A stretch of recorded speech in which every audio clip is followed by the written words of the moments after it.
Assalamualaikum warahmatullahi wabarakatuh. Selamat datang kembali di video tutorial saya. Pada tutorial kali ini akan saya berikan langkah-langkah menggunakan aplikasi rapot untuk sekolah dasar versi 2019 yang terbaru ya. Nah, untuk aplikasi rapot versi 2019 sudah ada yang terbaru, yaitu yang versi 2019. Nah, silakan bagi Bapak Ibu yang membutuhkan bisa kontak saya, hubungi nomor saya yang ada di deskripsi video ini. Nah, ini sudah saya buatkan khusus untuk SD Negeri 1 Buloh. Terima kasih kepada Bapak Syaiful Amin yang sudah memesan aplikasinya ke saya. Dan ini aplikasinya, yaitu berupa file Excel ya. Saya kirim dalam bentuk file arsip, yaitu zip. Jika dibuka nanti isinya ada dua file ya, yaitu file kelas bawah dan file kelas atas. 1, 2, 3 kelas bawah, 4, 5, 6 kelas atas. Bedanya untuk kelas bawah dan kelas atas yaitu mapel IPA dan IPS-nya saja. Untuk yang lain semuanya teknisnya sama. Nah, sekarang saya buka untuk yang kelas bawah dulu, yaitu 1, 2, 3. Untuk kelas 4, 5, 6 teknisnya sama. Semuanya sama, cuma bedanya di mapelnya saja. Sekarang saya buka yang 1, 2, 3. Kita double klik file rapotnya. Nah, ini nanti untuk pertama kali sendiri membuka file aplikasi rapot ini pasti muncul seperti ini, yaitu sebelum menggunakan aplikasi pastikan makronya diaktifkan. Nah, jika menggunakan Office 2010 ke atas, maka nanti di sini munculnya adalah enable content. Tetapi kalau misalkan menggunakan Office 2007, itu nanti munculnya tombol option. Nah, yang diklik itu bukan yang di bawah ini ya, tapi yang atas di sini, ya. Nah, bagi Bapak Ibu yang komputernya atau laptopnya belum muncul enable content seperti ini, silakan ikuti tutorial saya yang lain, yaitu untuk memunculkan atau mengenablekan makronya ya. Jadi supaya muncul tombol ini. Nanti silakan saya kasih linknya ya di sini. Silakan nanti Bapak Ibu bisa lihat dulu cara mengaktifkan makronya. Nah, jika sudah muncul tombol seperti ini, nanti diklik saja enable content-nya, bukan yang bawah ya, tapi yang atas. Ini contoh, yang atas ini adalah yang real, diklik. Nanti tertuju ke halaman utama. Tapi sebelum menggunakan, ini diminta untuk memasukkan passwordnya dulu. Ya, jadi sebelum menggunakan aplikasi rapot, ini tidak bisa diklik ya. Diklik-klik ini nggak bisa. Nah, silakan masukin passwordnya dulu. Nah, untuk secara default atau aslinya, passwordnya adalah Bismillah double L huruf kecil semua. Nah, ini sudah saya masukkan Bismillah huruf kecil semua double L. Jika sudah, klik OK. Nah, seperti ini ya. Untuk passwordnya bisa diganti sesuai dengan keinginan sendiri-sendiri, yaitu di menu password di sini.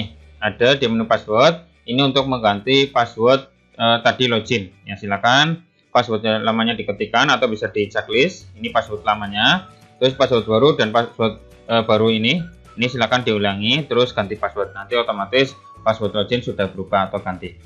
Nah, sekarang saya kasih langkah-langkahnya dulu. Jadi langkah pertama untuk menggunakan aplikasi rapot, pastikan kita sudah memilih kelas yang kita ajarkan atau ajar ya, yaitu kelas 1, kelas 2, kelas 3, terserah bebas ya. Karena nanti ini adalah yang menentukan KD-nya munculnya kelas berapa. Kalau misalkan dipilih kelas 1, maka otomatis KD-nya yang muncul ya KD kelas 1.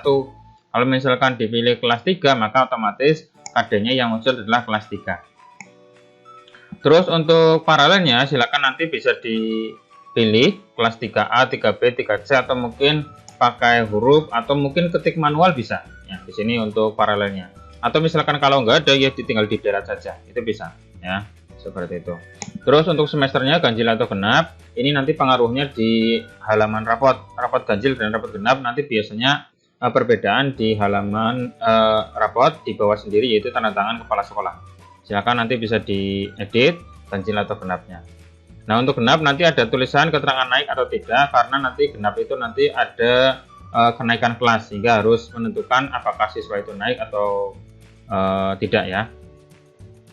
Oke, setelah halaman utama kita masuk ke data sekolah. Ya, data sekolah bisa dari yang atas ataupun link yang bawah ini bebas, sama saja. Nah, data sekolah ini isinya adalah nama sekolah lengkap, terus data sekolah, alamat, email, website, data kepala sekolah. Nah, ini silakan diisi sesuai dengan data sekolah Bapak Ibu semuanya. Terus untuk bawahnya sendiri ini adalah ada tanggal rapot ganjil.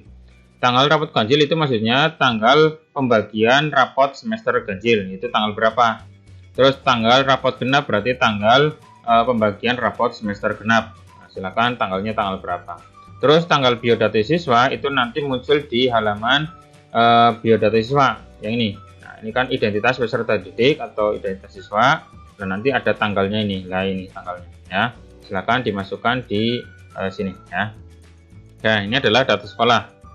Lalu kemudian kita lanjut ke bagian biodata siswa. Nah, biodata siswa ini berarti isinya adalah data semua siswa di kelas yang bersangkutan, mulai dari nama peserta didik, nama panggilan, NIS, NISN, identitas siswa ya seperti ini. Terus data orang tua, terus data wali peserta didik, tinggi badan, berat badan, nah, terus kondisi kesehatan, kehadiran, ekstrakurikuler, serta prestasi. Ini silakan diisi sesuai dengan keadaan yang ada. Terus untuk kalau misalkan Bapak Ibu punya data dari file lain, silakan bisa dikopikan ke sini, asalkan setelah di kopikan, pastenya adalah paste values ya, values ya. Nah, kayak gini caranya. Misalkan saya punya data seperti ini. Nah, misalkan ini file lain ya, ini file lain. Terus kita kopikan, kita blok, kita copy, klik kanan copy, terus masukkan ke data yang atau file raport yang ada ini. Terus jangan diklikkan, jangan di control file langsung, tapi klik kanan, terus paste spesial, pilih yang values seperti ini ya. Atau bisa juga pakai tombol yang sudah saya sediakan di sini, yaitu paste values juga sama, paste values, oke. Nah, seperti itu ya. Itu berlaku untuk semua data yang ada di sini. Pakai paste values saja. Karena nanti kalau paste langsung, nanti barangkali menimbulkan selnya akan berubah posisinya, rumusnya. Nah, nanti kalau berubah otomatis rumusnya atau ngelingnya juga akan beda. Seperti itu ya. Oke, itu halaman biodata siswa. Terus berikutnya adalah nama mapel. Nah, untuk nama mapel di sini tadi ada kelas bawah dan ada kelas atas. Ini yang saya buka adalah kelas bawah, kelas 1, 2, 3. Tidak ada mapel IPA dan IPS-nya. Nah, untuk kelas atas yang ada mapel IPA IPS bisa ditambahkan di sini atau menggunakan file yang sudah saya sediakan, yaitu yang ini satu lagi ya. Itu sudah ada. Nah, untuk nama mapel ini sudah aslinya seperti ini ya. Ini adalah mapel umum. Nanti kalau misalkan Bapak Ibu di sekolahnya punya mapel yang lain atau mapel mulak, bisa ditambahkan di bawah sini. Ini yang saya contohkan adalah bahasa Jawa dan bahasa Arab. Ini bisa diedit ya. Semuanya bisa diedit, bisa ditambahkan atau bisa dihapus. Kalau misalkan tidak ada mulak ya tinggal dihapus saja. Kemudian untuk KKM-nya, di sini untuk KKM silakan disesuaikan KKM per mapelnya mau berapa di sini ya. Jadi silakan diketikkan saja. Nanti setelah diketikkan di sini, nanti muncul di halaman predikat yang diperoleh. Karena nanti setiap KKM berbeda, maka otomatis rentangnya juga akan berbeda. Nah, contohnya seperti ini. Jika KKM-nya 80, maka nilai kurang adalah lebih kecil dari 80, cukupnya adalah 80 ke atas, baiknya adalah 85 ke atas, sangat baiknya 90 ke atas, dan seterusnya. Kalau KKM-nya 75 maka ini, KKM-nya 70 maka ini, KKM-nya 60 maka ini. Ya, seperti itu. Nah, untuk isinya tinggal diketikkan saja. Kalau misalkan matematika kok 60, nah tinggal ngetikkan 60 saja di sini. Nah, kayak gitu. Nah. Terus selanjutnya adalah ada di sini KKM satuan pendidikan. Ya, karena untuk kenaikan kelas biasanya melihat KKM satuan pendidikan. KKM satuan pendidikan ini diperoleh dari rata-rata KKM semua mapel sini. Nah, tinggal di rata-rata saja, rata-ratanya berapa. Di sini ternyata ketemunya 70. Nah, kalau misalkan kau setuju dengan 70 ya tinggal ditulis saja di sini 70 manual. Nah, kalau misalkan kau KKM rata-ratanya tidak setuju atau mungkin pengen angka yang lain ya tinggal ketikkan saja di sini. Nanti yang dipakai adalah yang ini, yang warnanya merah. Oke, seperti itu. Itu adalah di halaman nama mapel. Kemudian di halaman KD spiritual dan sosial. Nah, di sini untuk KD spiritual dan sosial ini silakan lihat, tapi biasanya ini adalah defaultnya seperti ini, atau tidak perlu dirubah-rubah, silakan ya, tinggal dipakai saja. Tapi kalaupun mau diganti, diedit, ya monggo silakan. Cara ngeditnya silakan pilih dulu sikapnya, sikap apa, misalkan religius. Nah ini misalkan bersyukur diganti apa, ya ditambahi saja. Jangan lupa setelah diedit kemudian klik tombol simpan. Nah nanti muncul indikator kompetensi spiritual sudah disimpan. Begitu juga yang sikap yang bawah, ya. Nah, terus berikutnya adalah edit KI3 dan KI4. Nah, ini nanti dilihat kelas berapanya ya. Jadi jangan langsung dihapus saja. Ini kok nggak cocok, hapus saja enggak. Tapi di sini harus melihat kelas apa. Misalkan tadi di depan saya sudah pilih kelas 3, maka di sini lihatnya ya jangan kelas yang lain tapi kelas 3. Nah, untuk mapelnya silakan dipilih misalkan PKN. Ini KD-nya, ini KD-nya. Di sini di atas tidak ada mapel agama, karena mapel agama itu nanti posisinya di bawah. Ya, kita geser ke bawah di sini.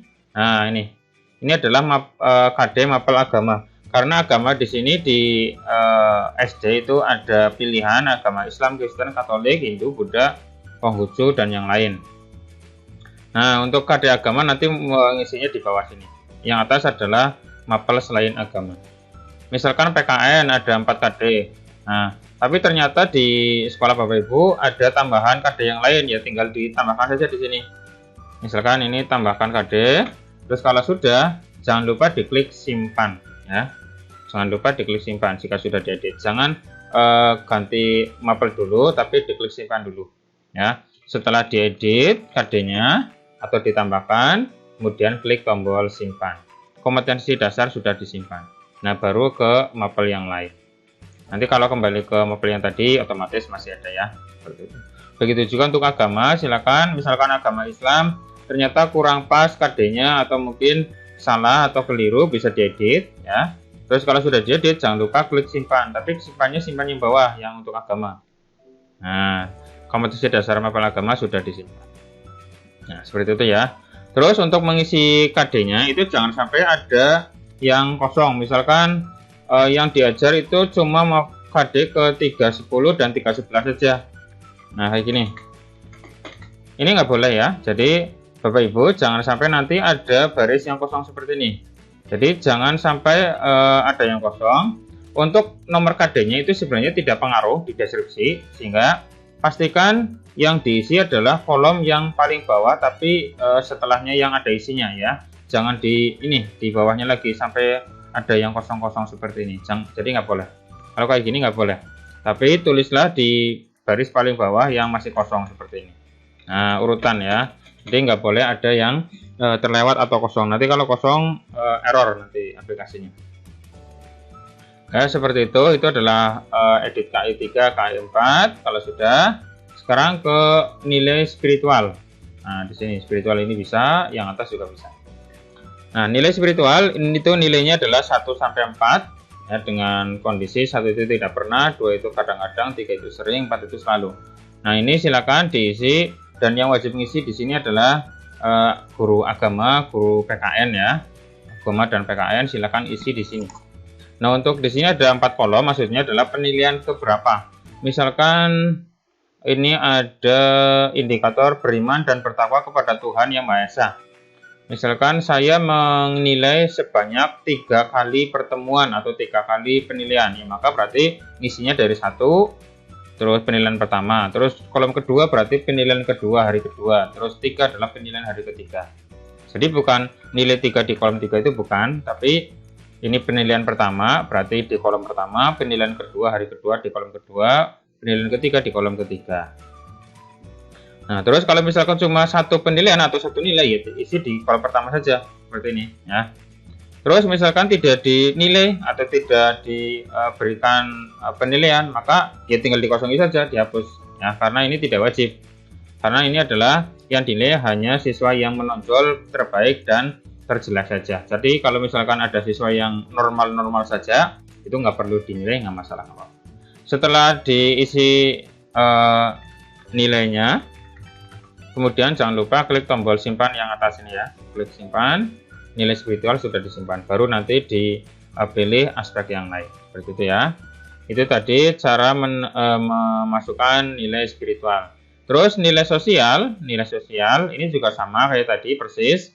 Ini adalah nilainya angka 1 sampai 4. Terus semua KD ini bebas diisi berapapun, ataupun kalau misalkan tidak dinilai yang nggak usah diisi nggak apa-apa. Yang wajib ngisi adalah guru agama dan PKN.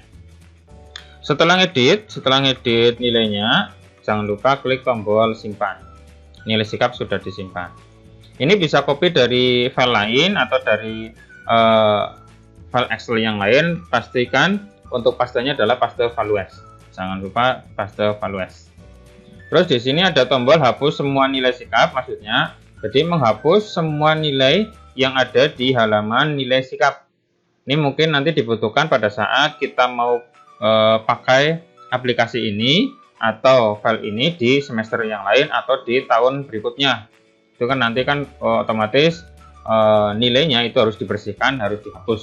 Nah, itu nggak perlu diblok satu-satu, klik saja hapus semua nilai sikap, maka otomatis semua nilai sikap yang ada di file ini akan terhapus seperti itu ya. Terus kemudian ke saran-saran. Nah, saran-saran di sini nanti muncul di halaman rapot. Itu di bagian bawah ada saran-saran ya. Silakan ditulis saja di sini sesuai dengan kondisinya siswa masing-masing. Kalau nggak ada ya tinggal dikosongi saja. Terus kalau sudah saran-saran, kemudian ke nilai pengetahuan. Nilai pengetahuan itu ada UH berarti ulangan harian, UTS berarti ulangan tengah semester, terus UAS ulangan akhir semester. Yang wajib diisi adalah UH-nya ada 1, UTS-nya 1, UAS-nya 1 di setiap KD. Kalau misalkan KD-nya tidak diajarkan ya dikosongi saja. Tapi untuk setiap KD yang diajarkan wajib ada UH-nya 1, ada UTS-nya 1, UAS-nya 1. Untuk nilainya dari 0 sampai 100. Boleh pakai desimal, misalkan 85,2 dan seterusnya. Bisa juga seperti itu. Kalau misalkan di bawah KKM nanti nilainya adalah warnanya warna merah. Misalkan KKM-nya 75 maka merah seperti ini ya. Kalau misalkan sudah diisi seperti ini, sudah ngisi, pastikan klik tombol simpan. Nah, nilai pengetahuan sudah disimpan, baru ganti ke mapel yang lain. Nah, ini mapel bahasa Indonesia, mapel agama. Agama itu ada agama Islam, Kristen, Katolik dan seterusnya. Ini tinggal dipilih saja ya. Oke, nilai pengetahuan sudah, terus kemudian nilai keterampilan. Nilai keterampilan sama kayak tadi, nilai pengetahuan ngisinya dari angka 0 sampai 100. Ngisinya di kolom manapun boleh, terserah silakan. Untuk di sini ada praktek, ada produk, ada proyek ya. Ini masing-masing ada 3. Nah, misalkan di KD yang bersangkutan cuma ada nilai praktek saja ya, berarti ngisinya di sini. Terus ini ada 3 kolom, mau diisi semua atau salah satu saja boleh, silakan disesuaikan saja dengan penilaian Bapak Ibu semuanya.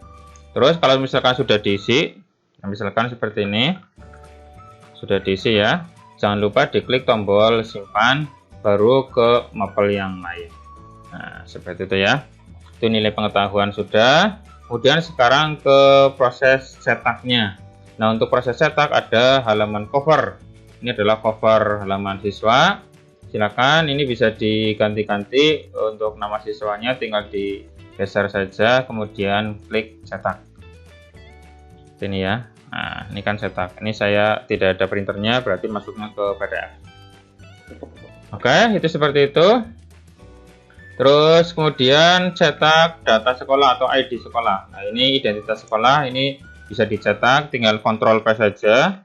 Seperti ini, berapa siswa di sini banyaknya, atau bisa juga pakai tombol cetak yang ada di menu yang atas ini. Nah, itu juga bisa, cetak halaman yang sedang tampilkan. Nah, seperti itu bisa ya.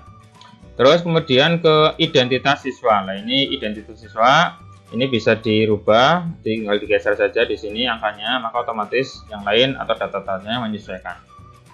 Nah, untuk ngeprintnya ya tinggal di cetak ini saja. Klik cetak, nanti cetak halaman yang sedang tampil, maka otomatis yang sedang tampil akan tercetak. Atau bisa juga klik cetak semua. Nah, kalau cetak semua nanti semua siswa akan tercetak dari absen 1 sampai absen terakhir. Ya, tinggal dicetak saja seperti itu. Untuk kertas yang saya gunakan di sini adalah E4 atau yang panjang ya. Kalau mau A4 ya bisa disetting saja di menu page setup ini. Nanti diganti A4 atau yang lain. Terus setelah edisi siswa kemudian ke halaman rapot. Nah, Ini untuk halaman rapot. Ini halaman rapot SD ya. Untuk K13 tampilannya adalah seperti ini. Di atas ada identitas siswa, terus di bawahnya adalah kompetensi sikap, ada spiritual, ada sosial. Yang bawah adalah kompetensi pengetahuan dan keterampilan. Ada mapel, ada nilai, ada predikat, ada deskripsi. Nah, silakan ini untuk deskripsinya itu tergantung dari nilai yang sudah dimasukkan. Kalau nilainya sudah ada, otomatis nilai dan predikatnya serta deskripsinya otomatis muncul. Kalau belum ada nilainya ya otomatis kosong, masih kosong ya. Seperti itu. Untuk ekstra tadi muncul setelah dimasukkan di halaman biodata siswa. Untuk saran-saran itu nanti muncul berdasarkan di halaman saran-saran tadi. Tinggi badan, berat badan muncul setelah biodata diisi, kondisi kesehatan juga sama, prestasi juga sama, ketidakhadiran juga sama. Oke, seperti itu ya. Terus halaman leger berarti ini kumpulan nilai dari mapel pertama sampai mapel terakhir serta ketidakhadiran, rankingnya juga ada. Terus kemudian untuk menentukan apakah siswa itu naik atau tidak, itu nanti muncul di halaman rapot, tapi rapotnya rapot semester genap. Kita rubah ke semester genap, kita masuk ke halaman rapot. Nanti di sini di bagian bawah ada keterangan naik atau tidak. Nah, naik atau tidaknya kita tentukan di halaman ini. Keterangan naik atau tidak. Nah, di sini berdasarkan nilai yang sudah ditampilkan di sini, apakah siswa ini layak naik? Kalau naik ya naik di sini keterangannya. Kalau tidak naik, ya berarti dimunculkan di sini tulisannya naiknya diganti dengan tidak. Nah, kalau naiknya diganti tidak, maka otomatis nanti di halaman rapot juga muncul tidak naik. Nah, ini contohnya siswa nomor 14. Saya masuk ke halaman rapot, saya ganti angkanya 14. Maka otomatis di bagian bawah sendiri adalah tinggal di kelas. Tinggal kelas berarti kan tidak naik. Seperti itu ya. Nah, seperti itu. Itu untuk data kenaikan kelas. Terus di halaman kita masuk ke halaman setting. Nah, setting. Di sini untuk menentukan jenis kelamin, terus agama yang ada, terus aspek fisik. Ini nanti muncul di halaman rapot ya. Aspek fisik di sini nanti ada penglihatan, pendengaran, ini nanti editnya di halaman setting. Terus ekstra yang ada silakan ditulis. Kalau misalkan nggak ada bisa dihapus. Terus kalau misalkan perlu ditambah silakan ditambah. Terus misalkan kalau tidak cukup di sini ada 15 ekstrakurikuler misalkan, itu langsung saja ditulis di bagian biodata siswanya, ketik manual, itu bisa. Misalkan di halaman ekstra di sini. Nah, ini ekstra. Misalkan di pilihannya nggak ada. Nah, kita bisa ketik manual saja di sini. Ketik manual, terus jangan lupa enter, terus continue saja atau yes. Maka otomatis tertulis di sini. Jadi walaupun nggak ada di pilihan masih bisa tertulis. Ya. Terus untuk jenis prestasi itu bisa kesenian, olahraga, organisasi atau yang lain bisa juga. Terus aspek spiritual ini secara aslinya sudah biarkan saja. Aspek sikap juga sama. Terus bobotnya bebas, mau 211, 234 atau 222 boleh. UH, UTS, UAS-nya silakan ditentukan sesuai dengan sekolah masing-masing. Tanda tangan semester ganjil untuk kepala sekolah apakah mau muncul atau tidak? Kalau Y berarti muncul, ya. Kalau T berarti tidak. Nah, di sini perintah untuk menampilkan tanda tangan kepala sekolah di rapot semester ganjil. Kalau di versi sebelumnya saya tidak munculkan, tapi di versi yang sekarang ada pilihannya mau memunculkan atau tidak memunculkan. Terus deskripsi sikap ini mau satu halaman atau tidak, maksudnya di sini. Untuk kompetensi sikap ini apakah muncul satu halaman? Di buku panduan itu cuma satu halaman. Tapi resikonya berarti nanti untuk halaman rapot akan nambah halamannya lagi. Tapi kalau misalkan cukup segini saja karena kalimatnya juga segini, ya berarti di settingnya tes saja atau tidak, nggak usah ya. Nah, seperti itu ya. Untuk yang lain ini adalah video tutorial, silakan diklik saja, pilih tutorial yang mana yang mau dilihat. Nanti linknya adalah ke video YouTube ya. Udah, seperti itu saja untuk tutorial kali ini. Silakan bisa dicoba-coba sendiri. Bagi Bapak Ibu yang membutuhkan aplikasi ini, aplikasi saya untuk penilaian atau rapot K13 SD versi 2019, silakan bisa menghubungi saya di nomor yang tertulis. Silakan, nanti akan saya balas dengan data atau file yang ada, pastikan Bapak Ibu sudah melihat video tutorial ini dengan lengkap dari awal sampai akhir supaya nanti pada saat menggunakannya tidak ada yang bingung. Tapi kalau misalkan tetap masih ada kebingungan, nanti pasti akan saya bantu sampai proses bisa. Nah, silakan bisa menghubungi saya di nomor yang tampil di sini ya. Ya. Demikian untuk tutorial aplikasi penilaian rapot K13 Sekolah Dasar versi 2019. Semoga bermanfaat. Jangan lupa subscribe channel saya untuk mendapatkan video-video saya yang lain. Silahkan dilihat-lihat untuk channel saya. Ada beberapa aplikasi yang mungkin bisa bermanfaat bagi Bapak Ibu semuanya. Oke, sampai ketemu lagi di video saya berikutnya. Cukup sekian. Wassalamualaikum warahmatullahi wabarakatuh.